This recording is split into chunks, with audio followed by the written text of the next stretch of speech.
communities who are building new and vastly more rewarding visions of aging. In fact, as I mentioned earlier, when I was doing research for the show, I looked at Dr. Bill Thomas's name, the Second Wind Tour, and I said, I was part of that tour as well, and that is where I met Mr. Milando. So beyond being an organization, Musicians for World Harmony is characterized by its spirit, right? The spirit of interconnectedness, generosity, hope, and love that infuses the work of this amazing ensemble of people. And this spirit epitomizes grateful living. Musicians for World Harmony creates a vital space for people to be with and to move beyond trauma and pain in a way that cultivates wonder, joy, and community. When asked what sparked the founding of Musicians for World Harmony, Milando shares more of his inspiring work. He says, in 1988, I was invited by a man by the name of Glenn Ivers to join him to do humanitarian work in Africa. We went to shoot a documentary for PBS called The Song of the Refugee. On their visit to refugee camps in Liberia, the Ivory Coast, and Rwanda, I noticed that the young refugees who had been badly traumatized by the wars responded and reacted positively to my flute and kalimba. They offered to perform their own songs for me, and they opened up to share stories about their lives before the war and about their dreams for the future. It was the same reaction from their mothers. I realized the healing power of music then, and I knew I had to do something so that I could visit more refugees. So, how does Musicians for World Harmony use music and music therapy methodologies to help people remember their own stories, find their own voices, and sing again? Well, Mr. Milando talks about his Music Heals program. And music here is used as an acronym, okay? So the M stands for mobile, the U for unit, S for song, I, improve, and C, communities. So the Music Heals program is a mobile unit of song to improve communities program. I just love that. Music Heals program. So this program uses music, the playing and composing of music, to help those in war-torn and displaced communities bring back what was naturally part of their life, part of their community. Mr. Milando says Musicians for World Harmony does not use music therapy interventions unless we have a trained music therapist with us. He says, when I play music for refugees, immigrants, seniors, or people who have suffered from disease, the first thing I do is create a safe environment where people don't feel judged. That starts with me not judging those who think they can't sing or dance.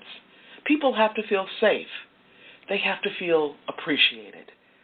Sometimes they can be so sick that they can only move their shoulders less than an inch, and that's all they can do for now. The stories usually come easily after the music. We all have a story to tell if we are given a chance to tell it. As the musician, it's always important to remember that it's not about you. It's about the people you have in front of you. The music that you choose to play has to relate to the people you're working with. You have to be aware of how fast they're breathing or what mood they're in as you choose the songs. When I work with people, they get involved in many ways. They respond to my call and response songs.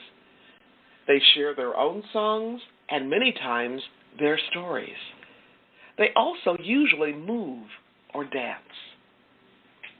Connecting displaced and distressed people with music helps to reawaken their humanity.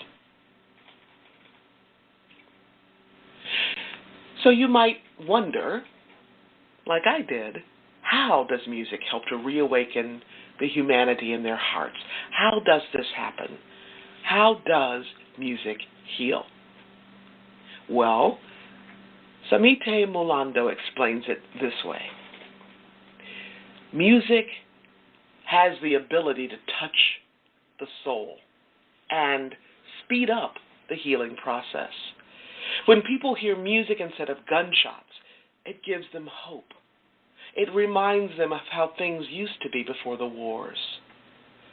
For seniors, music has proven successful in unlocking memories and reawakening the spirit in dementia patients and those with Alzheimer's.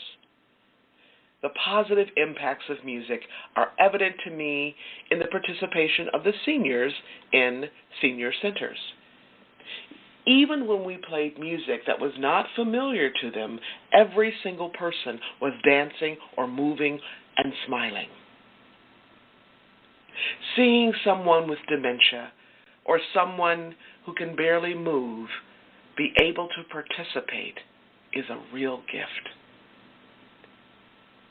Mulando goes on to say, on a recent trip, I was reminded of concerts I've given where people were dancing and shouting on summer nights. I realized that when a person in a wheelchair who starts out motionless after a couple of songs is just simply moving his shoulder in rhythm, he is connecting with the energy all around him in just the same way. And that shoulder movement feels as loud and joyous as any concert I've played where people are jumping and singing. Wow, how cool is that, right? Samite says, I think it's important to realize that we, and that means any of us, right? We could find ourselves in the same situation that these displaced and distressed people are in. How would we want to be treated if it happened to us?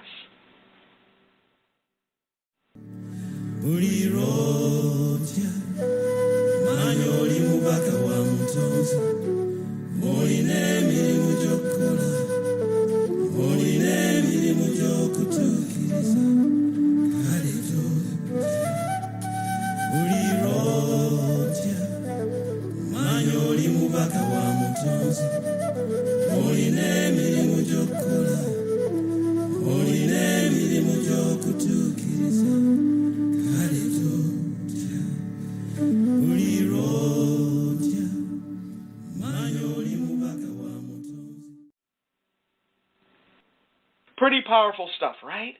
Very powerful story and journey. Featuring the story and journey of Samite Mulando, professional musician and founder and executive director of Musicians for World Harmony.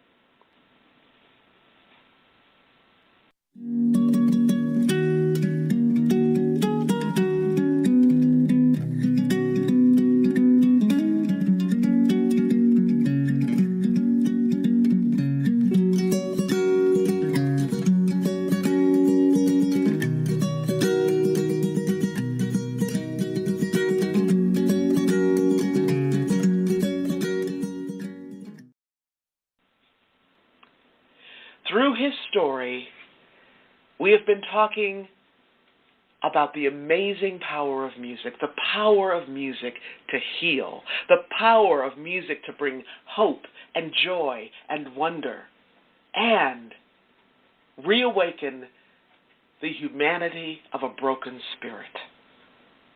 Reawaken the humanity in us all. And that's how it happens, isn't it?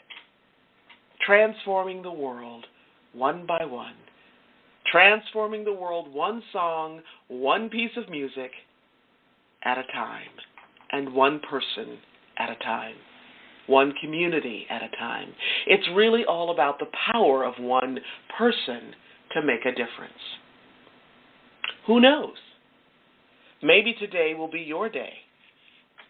Maybe today will be the day when you are that one person who steps up and becomes the person, and I'm going to say the leader you were designed to be, who steps up and becomes the leader you are meant to be so that you can make a difference in your own life and in the lives of others.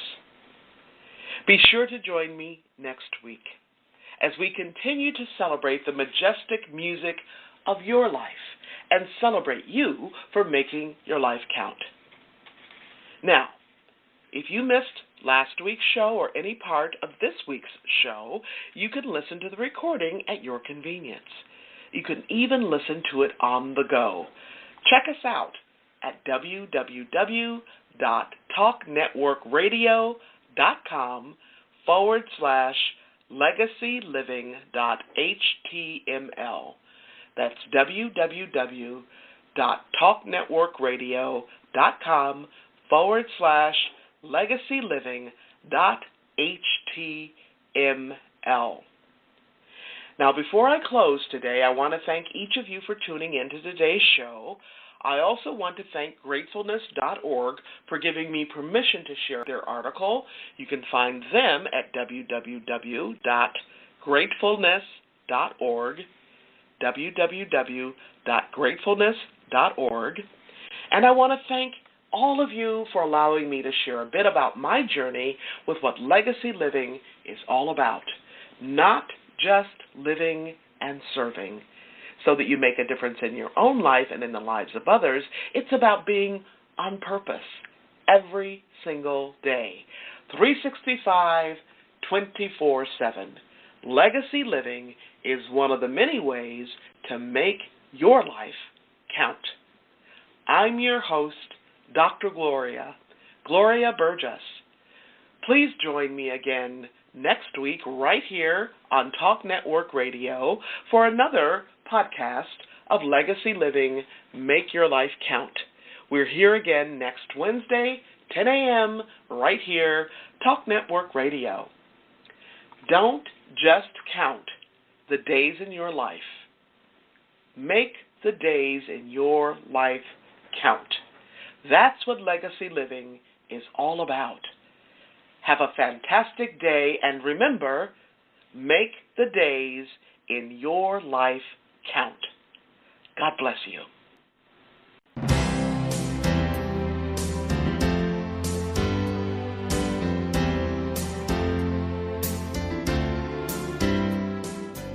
That's our show today. I'm your host, Dr. Gloria Burgess. I hope you'll join me again next week. Until then, don't just count the days in your life. Make the days in your life count. That's what legacy living is all about. Here's to you. Have a fantastic day. Be sure to make it a yes kind of day. And remember, celebrate. Celebrate the music of your life. Make the days in your life count.